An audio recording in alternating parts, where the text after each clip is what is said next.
নগাঁও জিলাৰ 19,709 বিঘা মাটিত উচ্ছেদ অভিযান চলাব জিলা প্ৰশাসনে। উচ্ছেদ চলাব লগা ঠাইসমূহ বেদখলমুক্ত কৰিবলৈ জাৰি কৰিছে জাননী জাৰি কৰা সকলো লোকক জিলা প্ৰশাসনক সঁহাৰি জনাই নিজে চৰকাৰী ভূমিসমূহ এৰি দিবলৈ অনুৰোধ জিলা আয়ুক্ত দেৱাশিষ শৰ্মাৰ।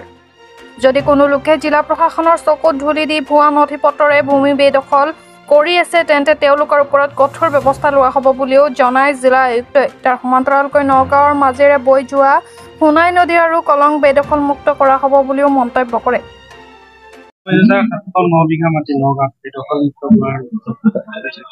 আজি সেইখিনিক নটিচ দিয়া হৈছে ইতিমধ্যে আৰু এষাৰ আমি সকলোৱে জানো যে এই 19,907 বিঘাত যোনখিনি মাটি আছে সেই জেগাবোৰত বহু কমিউনিটিৰ মানুহ আছে আৰু মানুহে কেতিয়াও এইষাৰ কথা ভাবি ল'ব নালাগে যে চৰকাৰ বা প্ৰশাসনে কাৰোবাক টাৰ্গেট কৰিছে। আজি আমি সকলোৱে দেখিছো গুৱাহাটীৰ শিলৰ সাপত যেতিয়া ইলেকশ্যন হৈছিলে তাত শিলন দিয়া মানুহ আছিল। চৰকাৰী মাটি যদি কোনোবাই বেদখল কৰি হৈছে, তেওঁলোকৰ যদি পট্টা নাই, তেওঁলোক ইলিগেল, সেইটো বৈধ নহয়। আৰু সেইখিনিক আজি নহলে কালি ধৰি লওক কিবা এটা কাৰণবশতঃ কিবা কাৰোবাৰ চকুত ধূলি মাৰি যদি কোনোবাই এইটো বুলি ভাবিছে যে তেওঁলোক হাৰি যাব পাৰিব, মই নাভাবো সেইটো পাৰিব। হয়তো কেইদিনমানৰ কাৰণে তেওঁলোকে হাৰি গৈছে। আমাৰ নগাঁও জিলা প্ৰশাসনে সেইসকল ব্যক্তি যাৰ কোনো ধৰণৰ তেনেকুৱা বৈধ কাগজ পত্ৰ নাই তেওঁলোকক নটিচ আমি দিছো।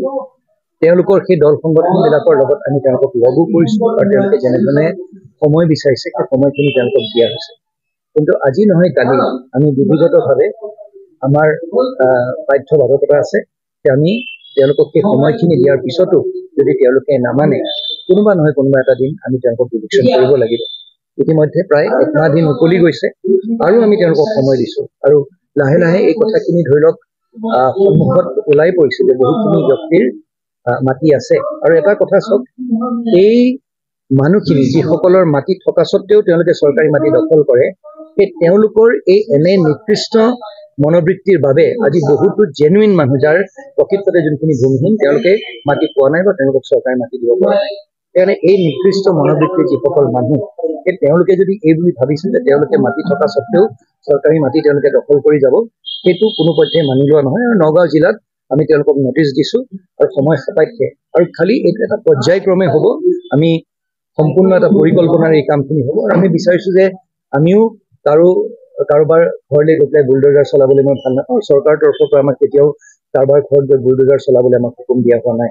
আমি তেওঁলোকে এই কথাখিনি এই নটিচ দিয়া মানেই কি সেই কথাখিনি তেওঁলোকে বুজি পাইছে আৰু সেইখিনি হৃদয়ংগম কৰি আমাৰ দৃঢ় বিশ্বাস যে তেওঁলোকে বুজি পায় নিজাববীয়াকে তেওঁলোকে সেই মাটিখিনি যোনখিনি বেদখল কৰি থৈছে দখলমুক্ত কৰি দিব আৰু যাতে আমি প্ৰচেষ্টা বা তেনেধৰণৰ কোনো কাৰ্যকলাপ বা তেনেধৰণৰ কোনো পদক্ষেপ আমি হাতত ল'বলগীয়া নহয়। বিভিন্ন স্থানত দেখিবলৈ পোৱা গৈছে যে সোণাই নদী আৰু কলঙতো যেনেধৰণৰ আছে সেইটো পৰ্যায়ক্ৰমে মই ক'লো নহয়, কোনো এটা জেগাত চৰকাৰী মাটি য'ত দখল কৰি থৈছে, য'ত বিধিগত তেওঁলোকৰ কাগজ পত্ৰ নাই, যদি বৈধ তেওঁলোকৰ কাগজ পত্ৰ নাই বা পট্টা নাই, সেইটো সময় আজি নহলে কালি সেই তাত উচিত কাৰ্য চলিব।